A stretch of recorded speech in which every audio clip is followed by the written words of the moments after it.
अस्सलाम वालेकुम रहमतुल्लाहि व बरकातुहू। Dear students, hopefully you will be fine. आज मैं आप लोगों के साथ डिस्कस करूंगा being an O level biology teacher कि आपको कैम्ब्रिज के एग्ज़ाम के अंदर कैसे आप ए और ए स्टार स्कोर कर सकते हैं। इसके अंदर सबसे पहला जो पॉइंट है जिसके ऊपर आपको काम करना है वो है सब्जेक्ट नॉलेज। आपके पास सब्जेक्ट का नॉलेज की ग्रिप होनी चाहिए। Like for example heart heart में वॉल्व का क्या फंक्शन है, एट्रियम्स का क्या फंक्शन है, फ्लोएम का क्या फंक्शन है, जाइलम का क्या फंक्शन है, कार्बन साइकिल कैसे काम करता है, नाइट्रोजन साइकिल के अंदर कौन कौन से बैक्टीरियाज इन्वॉल्व होते हैं, ये सारी नॉलेज की चीज़ें हैं। इन सब नॉलेज का आपके पास एक depth, critical depth of the knowledge of this subject होना चाहिए। पॉइंट नंबर 1, इसमें बहुत सारे बच्चे ये समझते हैं कि रट्टा नहीं लगाना पड़ता। भाई कैमरे में हमें रट्टा नहीं लगाना, ये मैट्रिक एफएससी थोड़ी है कि हमें रट्टा लगाना। भाई अगर हार्ट के वॉल्व में ट्राइकस्पिड वॉल्व है या बाइकस्पिड वॉल्व है, उसका नाम तो याद करना पड़ेगा ना। इस तरह से जाइलम के स्ट्रक्चर में वॉल किससे लिग्निफाइड है, बैक्टीरिया की सेल वॉल किससे लिग्निफाइड है, फंगस की वॉल किस सेल वॉल किसकी बनी हुई है, ये सारी चीज़ें तो आपको रट्टा लगानी पड़ेंगी। इस वजह से सब्जेक्ट के अंदर बहुत सारी चीज़ें जो आपको याद करनी, you have to memorise the things. तो सब्जेक्ट नॉलेज हो, चीज़ें आपके ब्रेन के अंदर फ्रेश हो। This was the point number 1। Point number 2 is कि आपकी थॉरो सब्जेक्ट नॉलेज हो। उसकी वजह यह है कि आप कोई चैप्टर छोड़ नहीं सकते। From chapter 1 till the last chapter her topic आपकी फिंगर टिप पे हो, फिर आपका ए स्टार आएगा। उसकी वजह यह कि कैम्ब्रिज के पेपर में there is no choice. Paper 1 में there would be 40 MCQs and these 40 MCQs will be from each and every chapter of the syllabus. कोई चैप्टर ऐसा नहीं होगा जिसमें से MCQ नहीं आएगा। जो चैप्टर आप छोड़ दोगे या जिस चैप्टर के जिस टॉपिक में आप उसको वीक रहने दोगे, there would be no option rather than to lose marks. आपके पास कोई ऑप्शन नहीं होगी मार्क्स लूज करने के अलावा।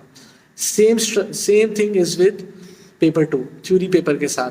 थ्योरी पेपर में आपको जितने 80 मार्क्स का क्वेश्चन आएगा, 80 में से 80 आपको करने होंगे, कोई चॉइस नहीं होगी। ATP के पेपर के अंदर 40 मार्क्स का पेपर आएगा, कोई चॉइस नहीं होगी।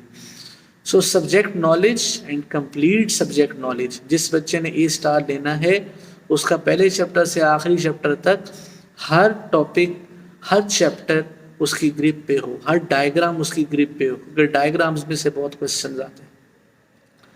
तीसरा पॉइंट ए स्टार लेने के लिए जो आपको काम करना है वो एग्जीक्यूशन। ए स्टार वाले बच्चे में और ए वाले बच्चे में दो फर्क है, नॉलेज और एग्जीक्यूशन। ए स्टार वाले बच्चे की एग्जीक्यूशन बहुत अच्छी होती है। 5 नंबर वाले सवाल को क्या आंसर करना है, 6 नंबर वाले सवाल में कितना आंसर करना है। अक्सर बच्चे 5 नंबर वाले सवाल में 3 एलिमेंट पॉइंट्स लिख के आते हैं। इसके लिए आपको मार्किंग स्कीम पढ़नी पड़ेगी, बहुत सारी मार्किंग स्कीम की लैंग्वेज की प्रैक्टिस करनी पड़ेगी। क्योंकि मार्किंग स्कीम में आप देखेंगे, फॉर एग्जांपल उसने discuss double circulation of heart दिया है, तो 5 नंबर का सवाल है फॉर एग्जांपल, या पोटोमीटर का एक्सपेरिमेंट है ट्रांसपोर्ट के अंदर 8 नंबर का फॉर एग्जांपल। तो उसने ना 8 नंबर के सवाल में जो है ना 10 पॉइंट्स दिए हुए होंगे कि जिस बच्चे ने उन 10 पॉइंट्स के अंदर से 8 लिखे हैं ना, तो उसके 8 में से 8 है। You have to be very much critical कि जो मार्किंग स्कीम की डिमांड है आपका आंसर एग्जैक्टली उसके अकॉर्डिंगली। बहुत सारे बच्चे क्या करते हैं, 6 लाइनों पे आंसर लिखा होता है, आंसर में जो स्पेस प्रोवाइडेड दी होती है उससे ही बाहर आंसर जा रहा होता है, लेकिन काम की बात बीच में एक भी नहीं होती। 5 में से 1 नंबर दिया हुआ होता है, 1 नंबर उनका आ रहा होता है, क्योंकि वो रेलेवेंट आंसर नहीं कर रहे होते। तो आपने क्वेश्चन को बार बार पढ़ के रेलेवेंट आंसरिंग आपकी होनी चाहिए। तो इसके लिए आपको बहुत ज़्यादा पास्ट पेपर्स और मार्किंग स्कीम की प्रैक्टिस करनी पड़ेगी, तो फिर आपके पेपर की पेपर डे वाले दिन एग्जीक्यूशन अच्छी होगी। So to summarise, in 3 points के ऊपर काम करना है, knowledge of the subject, complete knowledge of the subject, और execution through practice from past papers and learning the language of marking scheme. Describe को, सजेस्ट को, एनलिस्ट को, हाउ को कैसे आंसर किया गया है।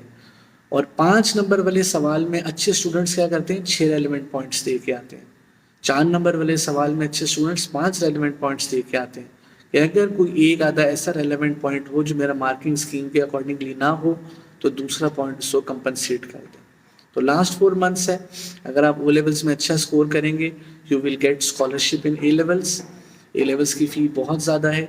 अगर आपका अच्छा ग्रेड्स आ जाएंगे ए लेवल्स के अंदर, सारे इंस्टीट्यूट्स आपको डिमांड करेंगे कि आप हमारे पास आ जाए, हम आपको स्कॉलरशिप भी देंगे, ए लेवल्स भी कराएंगे। तो अपने पेरेंट्स का बाजू बने, अपने फादर्स का बाजू बने, अच्छे ग्रेड्स लें और उनको ए लेवल की फ़ी में मार्जिन दें। उम्मीद है आप सारी बातों के ऊपर जो है वो वर्किंग करेंगे। थैंक यू वेरी मच, अपना ख्याल रखिएगा। अल्लाह हाफिज़।